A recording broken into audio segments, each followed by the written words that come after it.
Greetings! Today we're going to talk about bareboat chartering, or a demise charter.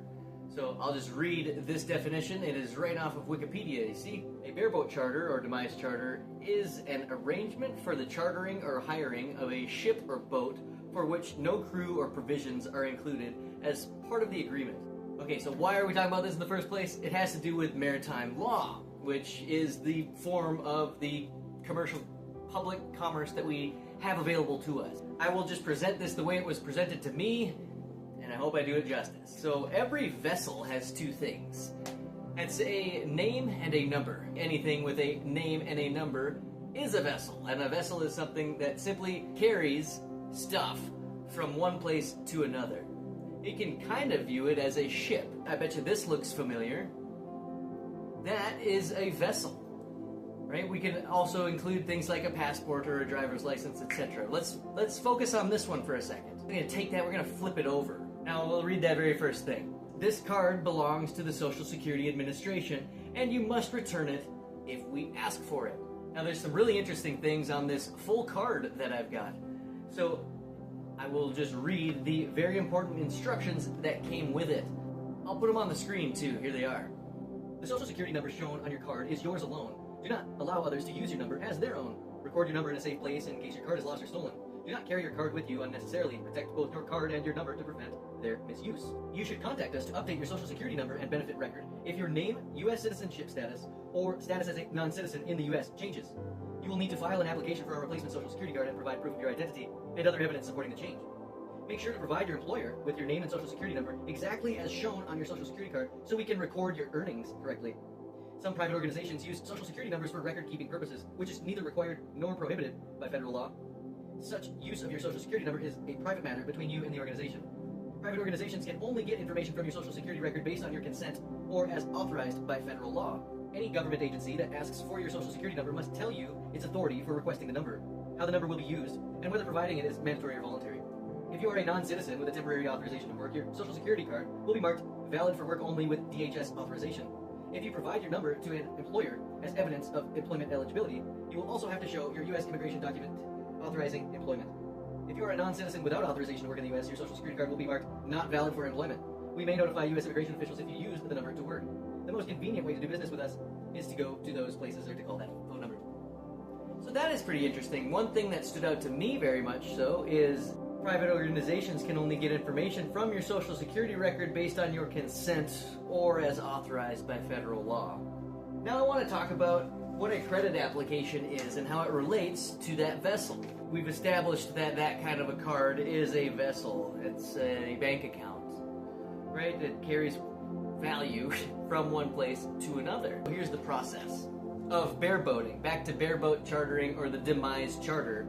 A corporation advertises some service that they want accomplished, and then the government contractor for the number fills out the application for the chartering of the vessel. And then the vessel may or may not be hired, and if it is, they don't have to hire the crew. They can hire another crew. That is what bareboat chartering is. The application is a credit application. And so the name and the number and a signature is a letter of credit. And whoever it is given to is allowed to cash that for whatever amount that they can get away with.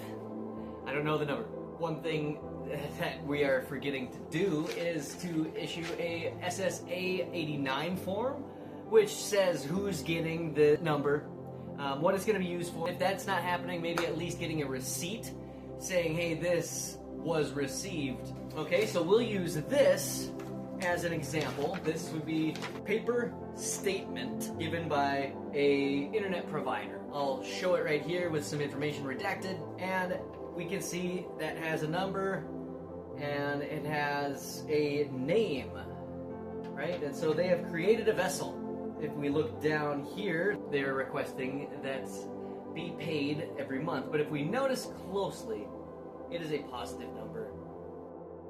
On a ledger, we have two sides, so we'll use that figure, 7188. 7188 over here, well, if I pay 7188 over here, that would be a zero balance. That would be a perfect ledger, yeah? But both of those are mine. My value. That would be my value. This zero balance, whoopee! But what do I get with it? Sure, I get the internet service. This is the thing that I was interested in for the credit application in the first place. The interest payment is the internet that I get. However, 7188 times 12 is this number. Love the internet. This number is the principal that was drawn from the original vessel, the card that we have been talking about this whole time. Where is that? Why is that not getting returned to me? Well, it is. They're trying to tell us with the bottom portion here. It's a statement. It's a positive number. They're issuing it to me. Why am I paying it out? Because of culture? I'm not sure. Anyway, this is where I'm going to leave this video off. I hope that it was very informative and you can expect more like this. Hopefully this was informative and entertaining in some form or way.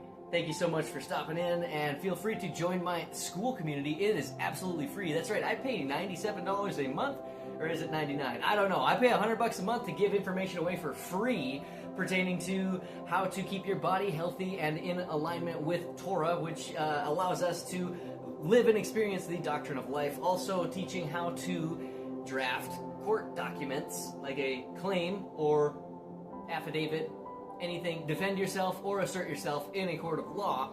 And we're now turning the corner into how to properly handle ourselves with commerce in this commercial world. Thank you so much and have a wonderful day. Look forward to seeing you in the school. It's a link in my bio and we'll see you there.